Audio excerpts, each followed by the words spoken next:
ಒಂದು ಹಳ್ಳಿ ಇತ್ತು. ಆ ಹಳ್ಳಿಯೊಳಗ ಒಬ್ಬ ಬ್ಯಾಸಗಿ ದಿವ್ಸಕ್ಕೆ ಹಣ್ಣು ಮಾರಾಕ್ ಬಂದಿದ್ದ. ಹಣ್ಣು ಮಾರಾಕ್ ಬಂದಿದ್ದ. ಹಣ್ಣು ಮಾರಾಕ್ ಬಂದಾಗ ಒಂದು ಬಡ ಕುಟುಂಬ, ತಂದಿಲ್ಲ, ತಾಯಿ ಅಕ್ಕಿ ಇನ್ನೊಬ್ಬರ ಮನ್ಯಾಗ ಮುಸುರಿ ತಿಕ್ಕಿ ಬದುಕುವ ಹೆಣ್ಮಗಳು, ಬಡತನ. ಮಾವಿನ ಹಣ್ಣು ಬ್ಯಾಸಗಿ ದಿವ್ಸಕ್ಕೆ ಮಾರಾಕ್ ಬಂದಿದ್ರಲ್ಲ, ಓಣಿ ಹುಡುಗರೆಲ್ಲ ಮಾವಿನ ಹಣ್ಣು ಖರೀದಿ ಮಾಡ್ತಿದ್ರು. ಈ ಸಣ್ಣ ಹುಡುಗಿತ್ತಲ್ಲ, 6 ವರ್ಷದ ಹುಡುಗ, ಮೈ ಮ್ಯಾಲ ಹರಿದ ಬಟ್ಟಿ, ಮ್ಯಾಲ ಕೆದರಿದ ಕೂದಲ, ಹರಗ್ ಕಂಗಿ, ಹೋಗಿ ಮಾವಿನ ಹಣ್ಣು ಖರೀದಿ ಮಾಡೋರ್ ಮುಖ ನೋಡ್ತಿತ್ತು ಹುಡುಗ. ಬಡವ, ಆಶೆ ಹಣ್ಣು ತಿನ್ಬೇಕಂತ ತಗೊಳಕ್ ರೊಕ್ಕಿಲ್ಲ. ಎಲ್ಲ ಓಣ್ಯಾನ ಹುಡುಗರು ರೊಕ್ಕ ತಗೊಂಡು ಬಂದು ಮಾವಿನ ಹಣ್ಣು ತಗೊಂಡು ಹೋಗಿದ್ರು. ಈ ಹುಡುಗ ಅಷ್ಟ ಮಾರಿ ನೋಡ್ಕೊಂತ ನಿಂದಿರ್ತಿತ್ತು, ಪಾಪ ಬಡವ. ಆದ್ರ ಮಾವಿನ ಹಣ್ಣು ಮಾರುವ ಮನುಷ್ಯನ ಮನಸ್ಸು ಚಲೋ ಇತ್ತು. ಅವ ಏನಂದ ಅಂದ್ರ, ನೀನು ಮಾವಿನ ಹಣ್ಣು ತಗೊಳ್ಳೋ ಅಂದ ಆ ಹುಡುಗ. ಆ ಹುಡುಗಂತೂ, ಇಲ್ಲ, ನಾವು ತಗೊಳಕ್ ಆಗೋದಿಲ್ಲ, ನಾವು ಬಡವ್ರದೀವಿ. ಅವಾಗ ಅವ ಮಾವಿನ ಹಣ್ಣು ಮಾರ ಮನುಷ್ಯ ಅಂತಾನ, ಬಡವಿದ್ರೆ ಏನಾಯ್ತು ತೋಳೋ, ನಾನ್ ನಿನಗೊಂದು ಪುಕ್ಕಟೆಯಾಗಿ ಕೊಡ್ತೀನಿ ತಗೋ ಅಂದ. ಅವಾಗ ಹುಡುಗಂತಾನ, ನೋಡು, ನಾ ಪುಕ್ಕಟೆ ಒಲ್ಲೆ.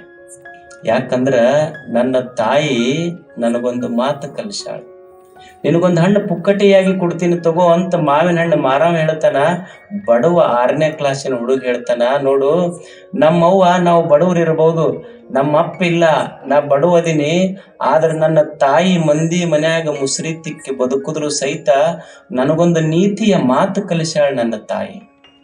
ನನ್ನ ತಾಯಿ ಏನು ಕಲಿಸಾಳ ಅಂದ್ರ, ಮಗ, ನೀ ಈ ಜಗತ್ತಿನೊಳಗ ಬೆಳೆದು ದೊಡ್ಡವ ಅನಿಸ್ಕೋಬೇಕಾಗಿತ್ತಂದ್ರ ಎಂದೂ ಪುಕ್ಕಟೆಯಾಗಿ ಇನ್ನೊಬ್ಬರದು ತಿನ್ನಬೇಡ ಅಂತ ನಮ್ಮ ತಾಯಿ ಕೊಟ್ಟ ಸಂಸ್ಕಾರ ಇದು ನಮಗ.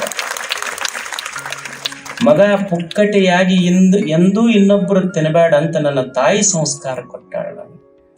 ಏನು ಒಂದು ಶಬ್ದ ಹೇಳಕ್ಕೇನು ಫಿಸಿಕ್ಸ್ ಹೇಳಿಲ್ಲ, ಕೆಮಿಸ್ಟ್ರಿ ಹೇಳಿಲ್ಲ. ಮಗ, ಜೀವನದೊಳಗೆ ಪುಕ್ಕಟೆ ಎಂದೂ ಇನ್ನೊಬ್ಬರು ತಿನ್ನಬೇಡಪ್ಪ ಅಂತ ಕಲಿಸಾಳ. ಒಂದು ಲೈನ್ ಇದು. ಎಂದೂ ಜೀವನದಾಗ ಪುಕ್ಕಟೆಯಾಗಿ ಇನ್ನೊಬ್ಬರದು ತಿನ್ನುವುದು ಬೇಡಪ್ಪ ಅನ್ನುವ ಒಂದೇ ಒಂದು ಲೈನ ನಮ್ಮ ಶಾಲೆ, ಕಾಲೇಜು, ವಿಶ್ವವಿದ್ಯಾಲಯಗಳಲ್ಲಿ ಮಕ್ಕಳ ಎದೆಯೊಳಗೆ ಮೂಡಿಸಿ ಬಿಟ್ರೆ ಭಾರತ ವಿಶ್ವಗುರು, ಮತ್ತೇನು ಮಾಡೋದು ಬೇಕಾಗಿಲ್ಲ. ನಾವು ಇದು ಒಂದು ಶಬ್ದ ಸರ್. ಏನು ತಾಯಿ ಸಂಸ್ಕಾರ ಕೊಡ್ತಾರ, ಅದಕ್ಕೆ ಮನುಷ್ಯನೇ ಈ ಮನಸ್ಸಿಗೆ ಸಂಸ್ಕಾರ ಕೊಡು. ಈ ಮನಸ್ಸಿಗೆ ಒಳ್ಳೆಯದಕ್ಕೆ ಸಂಸ್ಕಾರ ಕೊಡಬೇಕು. ಕಣ್ಣು ಒಳ್ಳೆಯದನ್ನು ನೋಡಬೇಕು, ಕಾಲು ಒಳ್ಳೆಯದರ ಕಡೆ ಹೆಜ್ಜೆ ಹಾಕಬೇಕು. ಇದು ಸಂಸ್ಕಾರ. ಇದು ನಿನ್ನೆ ಏನಾಗೈತಿ ಆಗ್ಲಿ ಅಷ್ಟೇ. Yesterday is over. ನಿನ್ನೆ ಕಳೆದು ಹೋಗಿದೆ ಅಷ್ಟೇ. Today is the first and best day for the rest of my life.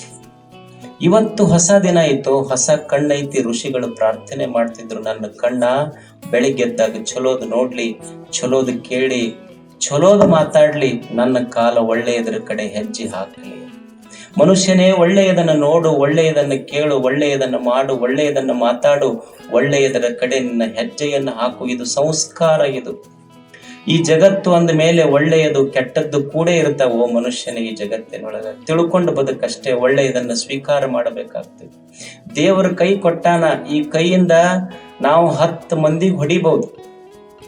ಇದೇ ಕೈಗಳನ್ನು ಬಳಸಿ ನೀವು 10 ಮಂದಿಗೆ ಹೊಡಿಬಹುದು. ಇದೇ 2 ಕೈಗಳನ್ನು ಬಳಸಿ ವೇದಿಕೆ ಮ್ಯಾಲ ಬಂದು ನಿಂತು ಕೈ ಮುಗಿದ್ರಿ ಅಂದ್ರೆ ಏಕಕಾಲಕ್ಕೆ 10,000 ಮಂದಿಗೆ ಮುಟ್ಕೋಬಹುದು. ಇದು ಕೈಗಳ ಸಾಮರ್ಥ್ಯ. ದೇವರ ಕೈಯಾಗ ಬರೇ ಹೊಡ್ಯಾಕ ಕೊಟ್ಟಿಲ್ಲ, ಹಿಂಗ ಮುಗ್ಯಾಕು ಕೊಟ್ಟಾನ.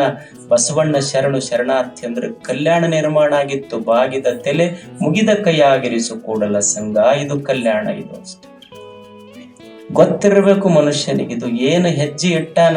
ಗಾಂಧಿ ಒಂದು ಹೆಜ್ಜೆ ಇಟ್ಟರೆ ಸ್ವಾತಂತ್ರ್ಯ ಸಿಕ್ಕಿತ್ತು. ಬಸವ ಒಂದು ಹೆಜ್ಜೆ ಇಟ್ಟರೆ ಕಲ್ಯಾಣ ನಿರ್ಮಾಣ ಆಗಿತ್ತು. ಅವನ ಹೆಜ್ಜೆಯ ಗುರುತುಗಳು. ಒಳ್ಳೆಯದು ಕೆಟ್ಟದ್ದು ಇರ್ತೈತಿ. ಜಗತ್ತಂದ್ರೆ ಹೆಚ್ಚು ಕಡಿಮೆ ಇರುವುದಲ್ಲ. ಈಗ ನೀವು ಮೈಂದರಿ ಊರಿಗೆ ಬರ್ತೀರಿ. ಮೈಂದರಿಗೆ ಊರಿಗೆ ಬರುವಾಗ ಊರು ಮುಂದ ತಿಪ್ಪಿನೂ ಕಾಣ್ತಾವ, ನಿಮ್ಗ ಹೂವಿನ ಗಿಡನೂ ಕಾಣ್ತಾವ. ಎರಡೂ ಇರೋದಲ್ಲ ಊರಂದ ಮೇಲೆ. ಮೈಂದರಿಗೆ ಬಂದಾಗ ನೀವು ತಿಪ್ಪಿನೂ ಕಾಣ್ತಾವ, ಹೂವಿನ ಗಿಡನೂ ಕಾಣ್ತಾವ. ಮನುಷ್ಯನೇ ಮುಂದಿನ ಊರಿಗೆ ಹೋಗಿ ಹೇಳುವಾಗ ಮೈಂದರಿಗೆ ಊರಿನ ತಿಪ್ಪಿ ಪ್ರಚಾರ ಮಾಡಬೇಡ, ಇಲ್ಲಿ ಹೂವ ಪ್ರಚಾರ ಮಾಡುವುದನ್ನ ಕಲಿ. ಇದು ಜೀವನ. ಇದು ಅಷ್ಟೇ. ಜಗತ್ತಂದ ಮೇಲೆ ಒಳ್ಳೆಯದು ಕೆಟ್ಟದ್ದು ಎರಡೂ ಇರ್ತಾವ ಅಷ್ಟೇ. ನಾವೇನ್ ಮಾಡ್ತೀವಿ, ಏನೋ ಆತು ಅಂದ್ರೆ ಯಾರೋ ಮಾಡಿಸ್ಯಾರಿ. ನಮಗ ಏನು ಮಾಡಿಸ್ಯಾರ? 3 ದಾರಿ ಮಣ್ಣು ಕೂಡದಲ್ಲಿ ಮಾಡಿಸ್ಯಾರ. ಮೂರ್ ದಾರಿ ಮಣ್ಣು ತೊಗೊಂಬಂದು ತಲಿ ತಿಕ್ಕ್ಯಾರ ನಮಗ. ಎದ್ರಾಗ? ಆ ಕೊಬ್ಬರಿ ಎಣ್ಣೆಗ. ಆ ಪ್ಯಾರಾಚೂಟ್ ಕಂಪನಿ ಅಂತೈತಿ, ಸುಮ್ಮನಿರುವ, ನನ್ನ ಕಂಪನಿ ಬಂದಾಗೈತಿ ಮನುಷ್ಯ. ನಿಮ್ಮಂಥವ್ರ ಕಾಲಾಗ ಎಷ್ಟೋ ಕಂಪನಿ ಬಂದಾಗ್ಯ. ಮೂರ್ ದಾರಿ ಮಣ್ಣು ತಂದು ತಲಿ ತಿಕ್ಕ್ಯಾರಂತೀವಿ. ಭೂಮಿ ತಾಯಿ ಅಂತಾಳ, ನಾನ್ಯಾಕೆ ಇನ್ನೊಬ್ಬರಿಗೆ ಕೆಟ್ಟದ್ದು ಮಾಡಕ್ ಹೋಗ್ಲೋ ಮನುಷ್ಯನೇ, ಸುಮ್ಮನ ಕಷ್ಟಪಟ್ಟು ಸುಮ್ಮನ 4 ಕಾಳು ಉಗ್ಗಿ ಹೋಗು, 4 ಕ್ವಿಂಟಲ್ ನಿನ್ನ ಮನ್ಯಾಗ ತಂದಿಡ್ತೀನಂತ ಭೂಮಿ ತಾಯಿ ಅಂತಾಳಲ್ಲ. ಒಳ್ಳೇದೈತಿ ಜಗತ್ತಿನೊಳಗೆ. ಚಲೋದು ಕೇಳು, ಚಲೋದು ಮಾಡು, ಚಲೋದು ತಿಳ್ಕೊ, ಚಲೋ ವಿಚಾರಗಳಿಂದ ಬರು. ನಾವು ಭಿಕ್ಷಕರಂತ ಕರಿತೀವಿಲ್ಲ, ಭಿಕ್ಷಕರಂತ ಯಾರಿಗೆ ಕರಿಬೇಕು ಅಂದ್ರ, ನಾವೇನ್ ತಿಳ್ಕೊಂಡಿವಿ ಅಂದ್ರ, ಬೆಳಿಗ್ಗೆದ್ದು ಕೂಡ್ಲೆ ಯಾರ ತಟ್ಟ್ಯಾಗ ಏನೂ ಇರುದಿಲ್ಲ. ತಾಟ್ ಅಂತೀರೇನಂತೀರಿ ನಾವು? ತಾಟ್. ಯಾರ ತಾಟಿನೊಳಗೆ ಏನೂ ಇರುದಿಲ್ಲ, ತಾಟ್ ಖಾಲಿ ಇರ್ತೈತಿ, ಇನ್ನೊಬ್ಬರ ಮನೆ ಮುಂದೆ ಹೋಗಿ ಹೋಗಿ ಬೇಡ್ತಾರಲ್ಲ, ಅವರು ಭಿಕ್ಷುಕರು ಅಂತ ನಾವು ತಿಳ್ಕೊಂಡಿವಿ. ನಿಜವಾದ ಭಿಕ್ಷುಕರು ಬೆಳಿಗ್ಗೆ ಎದ್ದಾಗ ಯಾರ ತಟ್ಟಿಯೊಳಗ ಅನ್ನಿಲ್ಲವೋ ಅವರು ಭಿಕ್ಷುಕರಲ್ಲ.